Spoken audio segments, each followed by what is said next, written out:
ਰਾਓ ਕਾਲ ਕਰ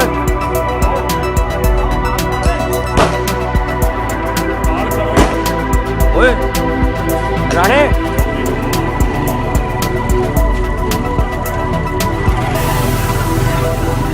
ਚੱਲ ਮੋਬਾਈਲ ਲੈ ਇੱਧਰ ਹੋ ਜਾਓ ਪਿੱਛੇ ਹੋ ਜਾਓ ਇਹਨੇ ਪਿੱਛੇ ਹੋ ਜਾਓ ਓਏ ਤੁਹਾਡੀ ਭੈਣ ਨੂੰ ਸਿੱਧਾ ਕਿੱਡੀ ਖੜੇ ਨੇ ਸਾਈਡ ਤੇ ਹੋ ਜਾਓ ਹੁਣ ਕਰੋ ਜੀ ਭੈਣ ਨਹੀਂ ਰਾਓ ਕਿੱਥੇ ਹੈ? ਰਾਓ ਜਲਦੀ ਕਰ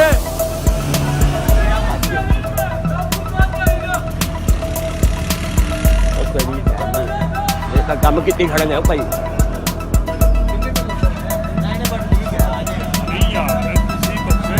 ਇਹ ਤਾਂ ਪੈਰ ਸਿੱਧੇ ਖੋਲੇ ਨੇ ਭਾਈ